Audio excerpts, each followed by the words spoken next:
서울의 한 대형 공연장. 조명이 서서히 어두워지고 무대 위에는 단 한 사람 빈에서가 조용히 등장했다. 1,000명의 관객이 숨을 죽인 채 그녀를 바라보는 순간 그날의 분위기는 이미 평범한 무대가 아니라는 것을 예고하고 있었다. 이날 무대는 단순한 신곡 발표가 아니었다. 오랜 시간 준비해온 빈에서의 새로운 시작이자 그녀가 스스로를 증명해야 하는 결정적인 순간이었다. 그리고 그 중심에는 한 사람 음악 프로듀서 조영수가 있었다. 무대에 오르기 전 조영수는 제작진과의 인터뷰에서 의미심장한 말을 남겼다. 이 곡은 단순한 발라드가 아닙니다. 빈에서라는 아티스트가 어떤 사람인지, 왜 지금까지 기다려야 했는지를 모두 보여줄 겁니다.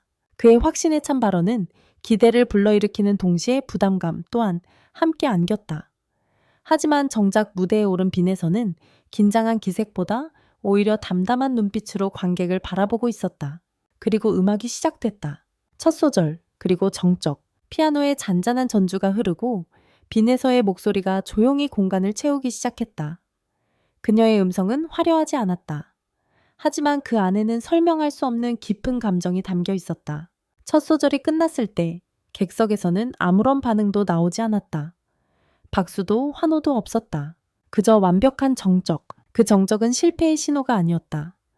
오히려 모두가 숨을 멈춘 채 무대 위 감정에 완전히 빠져들고 있다는 증거였다. 신동엽의 눈물이 터진 순간 문제의 장면은 후반부에서 벌어졌다.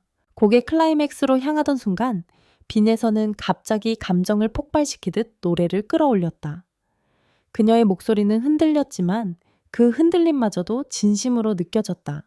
그때 카메라는 객석을 비추었다. 그리고 그곳에는 눈시울이 붉어진 채 고개를 숙이고 있는 신동엽의 모습이 포착됐다. 처음에는 단순한 감동의 표현처럼 보였다. 하지만 몇 초 뒤 그의 눈에서 눈물이 흘러내렸다. 현장은 술렁였다. 신동엽이 울고 있어 저 정도야? 관객들 사이에서 작은 웅성거림이 퍼졌지만 아무도 크게 소리를 내지 못했다. 그 순간마저도 무대의 일부처럼 느껴졌기 때문이다. 조영수가 옳았다. 노래가 끝난 뒤 몇 초간 아무도 말을 하지 못했다.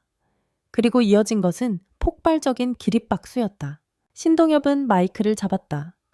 잠시 말을 잇지 못하던 그는 결국 한 문장을 꺼냈다. 조영수가 옳았습니다. 짧은 말이었다. 하지만 그 한 문장은 이날 무대의 모든 것을 설명하기에 충분했다. 그는 이어서 말을 덧붙였다. 이건 단순한 노래가 아닙니다. 사람의 이야기를, 감정을 이렇게까지 전달할 수 있다는 게 저는 오늘 처음 느꼈습니다. 그의 목소리는 여전히 떨리고 있었다. 방송 이후 분위기는 완전히 뒤바뀌었다.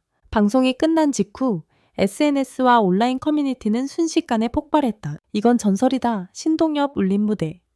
레전드 찍었다. 빈에서 누구냐. 지금까지 왜 몰랐지. 수많은 반응이 쏟아졌고 영상 클립은 업로드 직후 조회수 수백만을 기록했다. 단 몇 시간 만에 빈에서의 이름은 실시간 검색어 상위권을 장악했다. 하지만 진짜 이야기는 그때부터 시작이었다. 그리고 모두를 얼어붙게 만든 한마디. 문제의 발언은 방송이 끝난 뒤 백스테이지에서 나왔다. 취재진이 몰린 가운데 빈에서는 잠시 침묵하다가 입을 열었다. 사실 이 곡은 원래 제가 부르기로 한 곡이 아니었습니다. 순간 주변이 조용해졌다. 그녀는 천천히 말을 이어갔다. 누군가에게는 너무 무거운 곡이라서 포기된 곡이었어요. 그리고 저는 그걸 대신 부르게 된 거고 돈이 형 전부게 된 거고요. 현장은 순식간에 얼어붙었다. 단순한 비하인드 스토리로 넘기기에는 어딘가 이상한 분위기였다. 기자들 사이에서도 긴장감이 흐르기 시작했다. 그럼 원래 부르기로 했던 사람은 누구냐? 는 질문이 이어졌지만 빈에서는 고개를 저었다. 그건 지금은 말할 수 없어요. 네. 숨겨진 이야기의 시작. 이 발언 이후 각종 추측이 쏟아지기 시작했다. 혹시 유명 가수 아니냐, 문제가 있어서 빠진 건가? 이 곡에 무슨 사연이 있는 거야? 특히 업계 관계자들 사이에서는 더욱 의미심장한 반응이 이어졌다. 한 음악 관계자는 익명을 전제로 이렇게 말했다. 그 곡, 원래 쉽지 않은 곡입니다. 감정적으로도 상황적으로도 누가 불러도 부담이 큰 곡이죠. 그의 말은 많은 것을 암시하고 있었다. 조영수의 침묵, 그리고 의미. 더욱 궁금증을 키운 것은 조영수의 반응이었다. 그는 방송 이후 이어진 인터뷰에서 해당 발언에 대해 구체적인 설명을 피했다. 지금은 음악으로만 봐주셨으면 좋겠습니다. 짧은 답변. 하지만 그 안에는 수많은 의미가 담겨 있었다. 그는 모든 것을 알고 있으면서도 말하지 않기로 선택한 듯 보였다. 빈에서 그리고 새로운 시작. 이번 무대를 통해 빈에서는 단순한 신인 가수가 아닌 이야기를 전달하는 아티스트로 자리 잡았다. 그녀의 목소리는 완벽하지 않았다.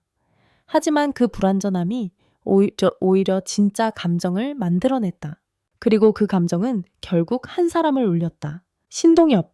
그의 눈물은 단순한 감동이 아니라 무언가를 증명하는 순간이었다. 아직 끝나지 않은 이야기. 추는 전 이야기.